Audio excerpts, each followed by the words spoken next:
Welcome back to TLDR's daily briefing for Wednesday the 28th of May 2025.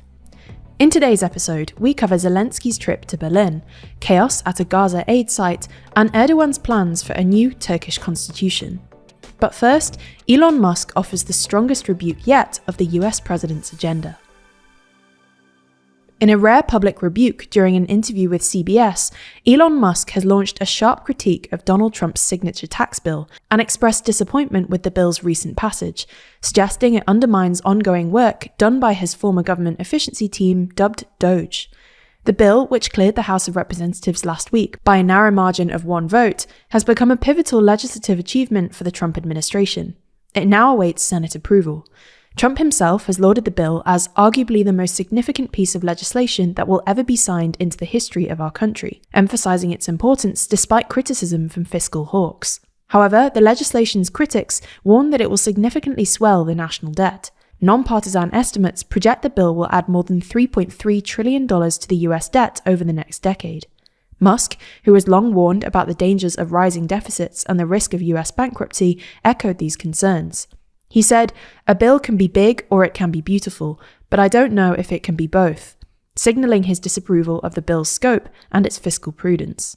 This critique represents Musk's most pointed public rebuke of the Trump administration to date, and follows his earlier criticisms of the White House's protectionist trade policy.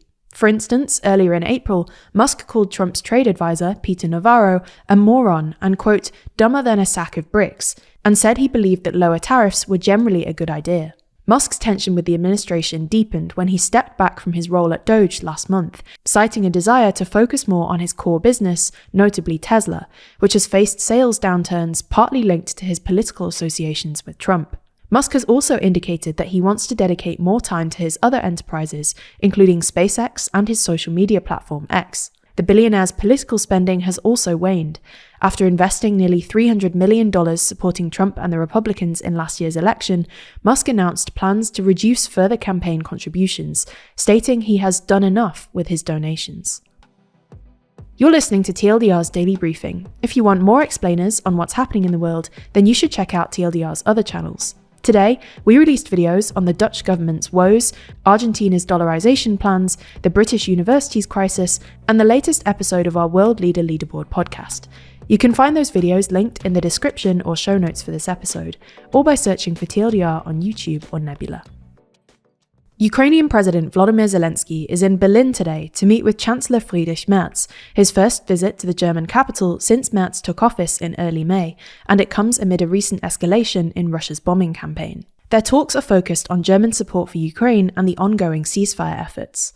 Earlier this week, Merz said that Germany was no longer imposing any range restrictions on weapons supplied to Ukraine, although it remains unclear at the time of writing as to whether Merz's government will agree to supply Taurus long-range cruise missiles to Ukraine, an issue that divides the governing coalition and was rejected by the previous centre-left government.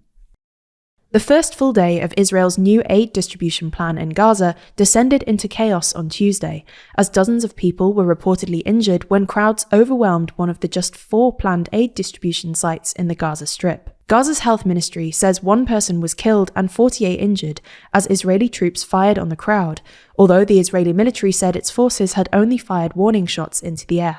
After a nearly 3-month blockade of Gaza by Israel, UN agencies and humanitarian groups have warned of catastrophic levels of hunger in the territory of some 2 million people.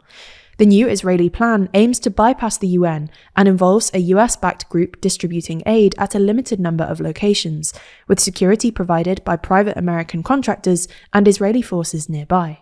The UN, which has refused to cooperate with the Israeli plan and likened it to weaponizing aid and violating humanitarian principles, described the videos of yesterday's scene as heartbreaking. Turkey's President Recep Tayyip Erdogan has said he's appointed a team of legal experts tasked with starting work on a new constitution, a move that critics say could enable him to stay in power beyond the end of his term in 2028. Having long called for a new civilian constitution, Erdogan said that Turkey must free itself from its current constitution, which was drafted in the wake of a 1980 military coup, but has been amended several times since. Erdogan's recent efforts to end the long-running conflict with the Kurdistan Workers' Party, or PKK, is seen by many analysts as at least partly an effort to gain support from pro-Kurdish factions for a new constitution, as Erdogan's ruling AKP and its allies lack the necessary votes. Given Turkey's recent jailing of popular Istanbul mayor and key Erdogan rival Ekrem İmamoğlu, it's perhaps unsurprising that concerns are heightened that Erdogan may be seeking a path to run again. That's all for today. We'll be back with you tomorrow, so make sure you're subscribed wherever you listen. In the meantime, you can check out the latest episode of our podcast, The World Leader Leaderboard, where we discuss which heads of government are doing well and who's doing badly every week. You can find the link in the podcast description.